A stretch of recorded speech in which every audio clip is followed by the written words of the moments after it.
O trabalho aqui no Moto Story não é uma coisa linear. As coisas não acontecem assim como a gente pensa. De vez em quando toco o telefone e alguém me conta uma história de um familiar, a história de si mesmo, dos seus antepassados, nos traz uma fagulha de um rastro para seguir. Foi o que aconteceu com a família Secarelli. Gustavo, que é um amigo de longa data, da época da moto velocidade, conheceu muito o Carlão, meu pai, nos trouxe a história do seu bisavô, Constante Secarelli, um dos precursores do motociclismo em Campinas. A lembrança que eu tenho é muito boa, é muito linda. É muito linda porque meu avô era um cara ogro, era um cara que não dava muita bola para ninguém.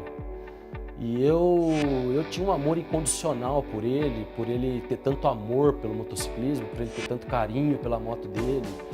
O cara demorava um mês para lavar a moto, ele tirava peça por peça, colocava no balde com querosene, ia pincelando. Ele via eu lavar a moto com água, ele ia e desligava o registro.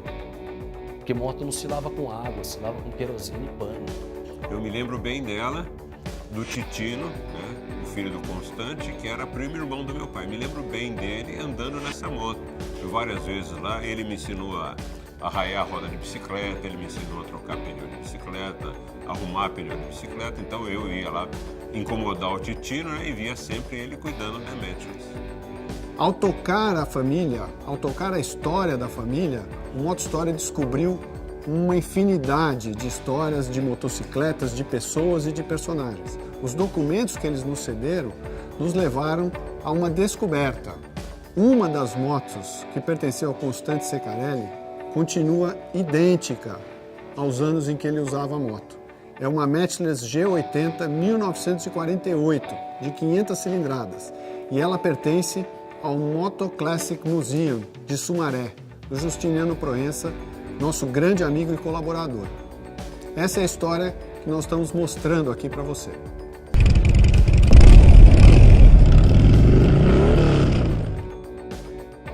Meu pai, Constante Secarelli, abriu uma oficina em Campinas de moto. E eu que abri a oficina, eu que fechava na época. Ele queria que eu tirasse carta de moto.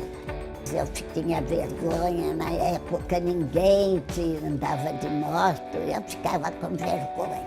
Mas essa história toda dessa família de Campinas, existia um mecânico muito antigo, chamava-se Pé de Ferro. Ele era muito sistemático, sabe? E trabalhava muito bem, era um excelente mecânico, mas era muito sistemático. O pessoal não gostava o pessoal da minha geração não gostava de usar o Pé de Ferro, porque você deixava as coisas lá e ele demorava para fazer. E uma vez eu fui lá, levei um negócio para ele, tá bom, marca o seu nome e seu telefone aí. Aqui, ó, Secarelli. Ele olhou assim, você é do Titino? Ele é meu primo. Ah, tá bom, então vem buscar amanhã. E quanto que é? Não é nada, para você não é nada. Impressionante o nível de amizade que eles fizeram nessa época aí de, sei lá, 1920, 30, 40, 50. Tudo que eu aprendi com duas rodas, tudo que eu vivi junto com meu avô, as broncas que ele me dava, que moto não se lavava com água, pra que eu empinava a moto, sendo que moto era fabricada com duas rodas e eu queria andar com uma. Os puxão de orelha que ele me dava, de me ver ralado de tombo de moto. As brigas dentro de casa quando ele ficou doente, porque eu acho que eu não participava, mas eu sabia que quando ele estava doente tinha uma degladiação do meu pai com meu tio por causa da minha moto, por causa da moto, meu tio viajando para os Estados Unidos, meu pai no Brasil. E o meu avô cada vez mais doente. E eu não tinha força nenhuma na época para entrar no meio. Se eu tivesse força naquela época, essa moto estaria aqui comigo. E quando eu me dei por conta, eu desci na garagem e não tinha mais a moto. Só tinha um encerado dela. Essa Metros estava com um mecânico, o Queiroga aí de Campinas, e ele vendeu para o Reinaldo, que foi presidente do VETA. E passado um tempo, o Reinaldo desistiu de colecionar motocicleta, passou a colecionar trator e caminhão antigo, né? E quis vender essa moto, eu acabei comprando. E o Queiroga sempre falava do Cecarelli, né? Que ele corria em Ribeirão Preto, ele ia andando de moto, corria e voltava andando de moto, etc. Então, aquilo já tinha me marcado. Aí fiz questão de comprá-la, né? E tinha esse histórico. Passado alguns anos, eu recebi a visita de um neto dele que veio ver a motocicleta, ficou bastante emocionado, mas ele acabou, de uma certa forma, me ofendendo. Perguntou se eu ia vender para ele. Esse risco eu não faço mais. E aí ele ficou de vir outras vezes e tal. Eu falei, ó, o dia que você quiser visitar, a porta está aberta e nunca vai sair daqui, pelo menos enquanto eu estiver vivo. E ela está aqui até hoje. Eu pensei em comprar sim. A minha tia, irmã do meu pai, comentou, olha, é melhor você não comprar essa moto não. Mas por que, tia? A moto sempre foi da família, então. Depois vai sair aquela falação, né? Ó, você comprou a moto, aproveitou do pessoal, comprou ela muito barata, independente do valor que você pagar, sempre vai ter a falação, comprou ela muito barata, não sei o quê, então eu achei melhor não ir atrás da moto, não.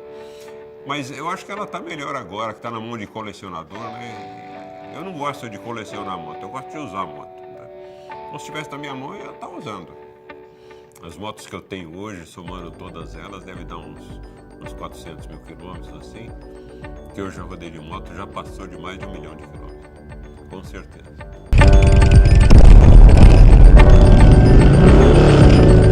Nós estamos buscando as origens do motociclismo brasileiro, desde a chegada da primeira moto aqui no finalzinho do século XIX, início do século XX, até os dias de hoje. Como é que esse mercado se desenvolveu?